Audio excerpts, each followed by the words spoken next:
something for everybody at the 6th International Automobile Show at New York's Coliseum.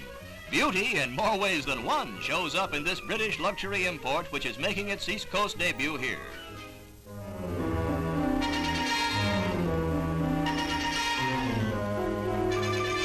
The foreign exhibits come from 9 countries. Besides England, they represent Italy and Holland, France and Czechoslovakia,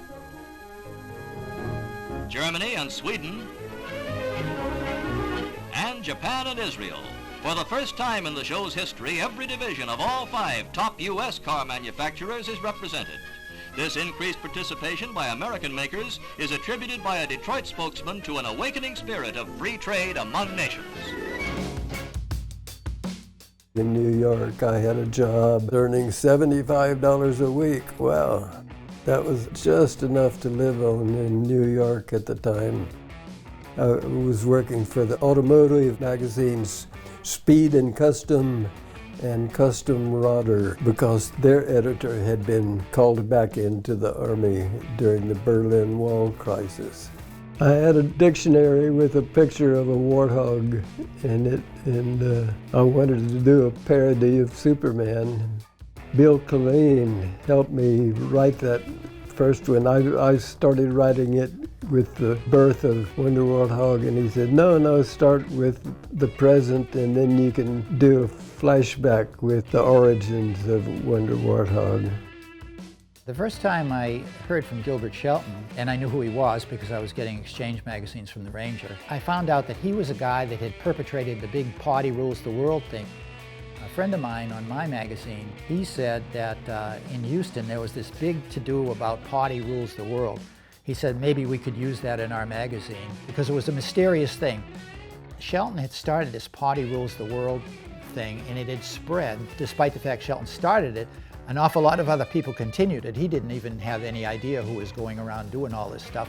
But once you get the ball rolling, and here comes Party Rules the World, you know, it's appearing on bridges, it's everywhere. So Ron says, we should just keep this up. So I put it on the cover of our magazine, and Shelton said, well, geez, they're doing this in Oklahoma now. How did somebody find out about this? So he wrote me a note and asked me what was going on, and that was the beginning of the correspondence. We corresponded back and forth, 100 times, about magazines and so on and so forth, and got very friendly by mail.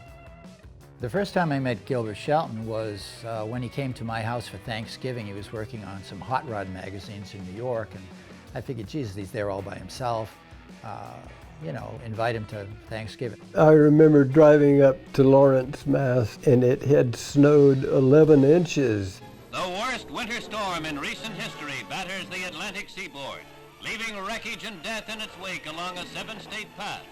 Beginning as a heavy snowfall, the killer tempest buries parts of Virginia in 3 feet of snow before carrying its wet cargo out to sea. Then, with unexpected fury, a murderous backlash of staggering winds whips the coastal area from the Carolinas to New England to bring 2 days of tragedy and horror to thousands. Before he came, we'd been writing back and forth, and I said, I have an idea for a comic strip that's a satire of Superman and superhero comic books.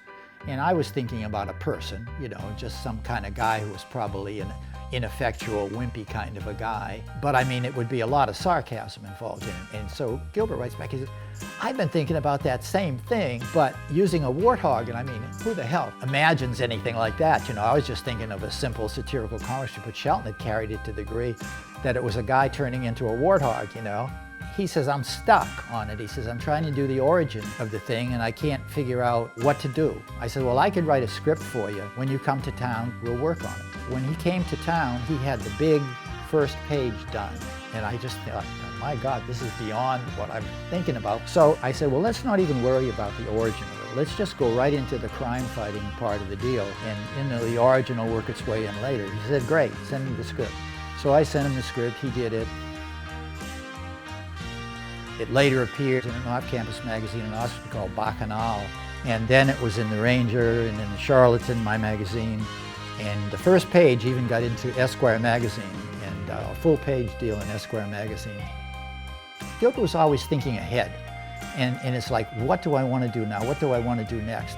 And if he had an idea for something that was thrilling to him, And everything else took second place. You know, he was going to work on that and subsist on whatever level he could while he was doing what he really wanted to do. When we saw Wonder Warthog in print for the first time, it was in full color. And seeing a spectacular thing like that you made a contribution to in a magazine like that, it was a lot of fun.